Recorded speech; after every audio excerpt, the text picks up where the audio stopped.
निर्जला एकादशी जो है 25 जून की है।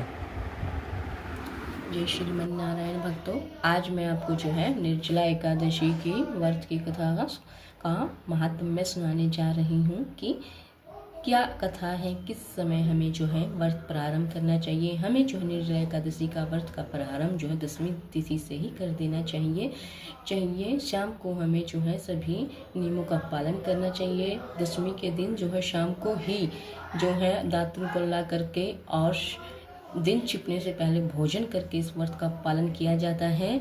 तो यह जो व्रत है एकादशी का बड़ी ही शुद्धता के साथ और बड़े विश्वास के साथ किया जाता है। यह 10वीं तिथि से शुरू हो जाता है। तो निर्जला एकादशी की कहानी अब मैं आपको बताती हूँ। यह ज्येष्ठ शुक्ल पक्ष में आती है। तो श्री भीमसेन, इसे भीमसेन एकादशी भी कहा जाता है।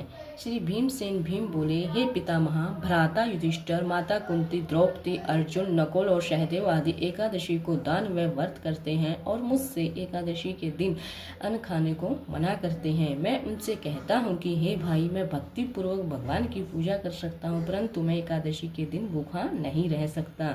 इस पर व्यास जी बोले, हे भीमसेन, यदि तुम नरक को बुरा और स्वर्ग को अच्छा समझते हो तो प्रत्येक माह की दोनों एकादशियों को अन्न न खाया करो।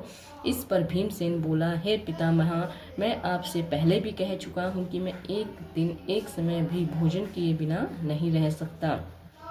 फिर मेरे लिए जो है पूरे दिन का उपवास करना कठिन है। यदि मैं पर्यटन करूं तो एक व्रत अवश्य कर सकता हूं। अतः आप मुझे कोई एक व्रत बताइए जिससे मुझे स्वर्ग की प्राप्ति हो।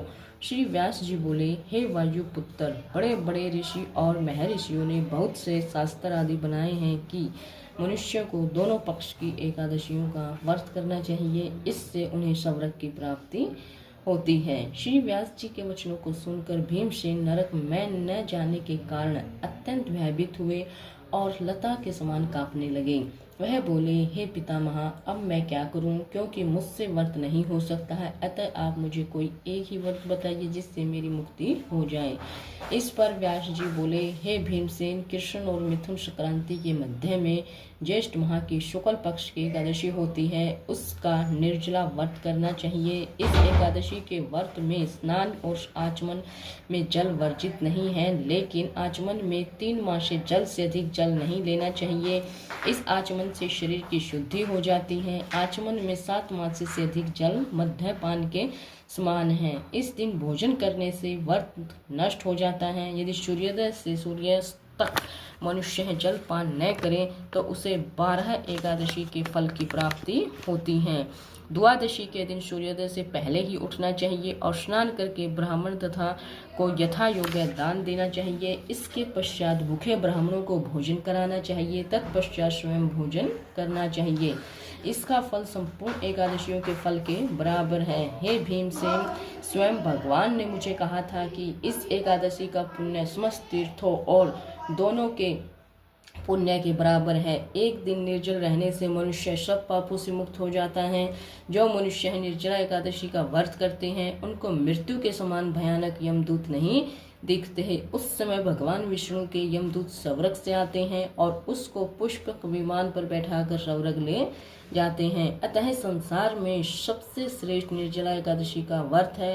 अतः यत्न पूर्वक इस एकादशी का निर्जल व्रत करना चाहिए। इस दिन ओम नमः भगवते वासुदेवाय मंत्र का उच्चारण करना चाहिए। व्यास देव जी के ऐसे वचन सुनकर भीमसेन ने निर्जल व्रत किया। इस एकादशी को भीमसेनी या पांडव एकादशी भी कहते हैं। निर्जल व्रत करने से पहले भगवान की पूजा करनी चाहिए और उनसे विनय करनी चाहिए कि मैं दूसरे दिन भोजन करूंगा। मैं इस व्रत को श्रद्धा पूर्वक करूंगा, इससे मेरे सब पाप नष्ट हो जाएंगे।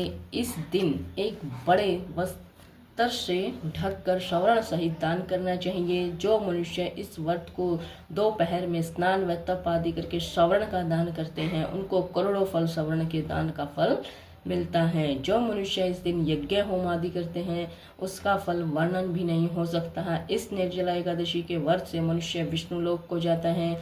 जो मनुष्य इस दिन अन्न खाते हैं उन्हें चांडाल समझना चाहिए, वे अन्न में नरक में जाते हैं। ब्राह्मण, हत्यारे, मद्यपान करने वाले, चोरी करने वाले, गुरु से द्वेष करने वाले, अत्यंत असत्य बोलने वाले इस व्रत को करने से स्वर्ग को जाते हैं। हे कुंती पुत्र, जो पुरुष या स्त्री इस व्रत को श्रद्धा पूर्वक करते हैं उनका निम्नलिखित कर्तव्य है।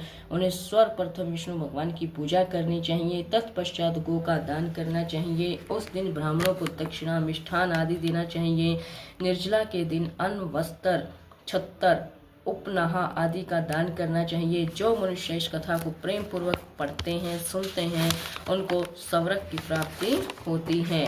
कथा का सार, भक्त को चाहिए कि वह अपनी कमजोरियों को अपने गुरुजनों या परिवारों के बड़ों से न छिपाएं, उन पर विश्वास रखते हुए अपनी समस्या उन्हें बताएं ताकि वे उसका कोई उचित उपाय बताएं तथा बताए गए उपाय पर श्रद्धा और विश्वास पूर्वक अमल करना चाहिए। अपने पिता महाव्यास जी की कृपा से भीमसेन भी एक एकादशी का व्रत करके सभी एकादशियों का फल प्राप्त करके स्वर्ग के भागी बने। बोलो जय श्रीमन्नारायण नारायण नारायण लक्ष्मी नारायण नारायण नारायण। आप सभी को एकादशी की व्रत कथा कैसी लगी कमेंट में जरूर बताना। जय श्रीमन्नारायण।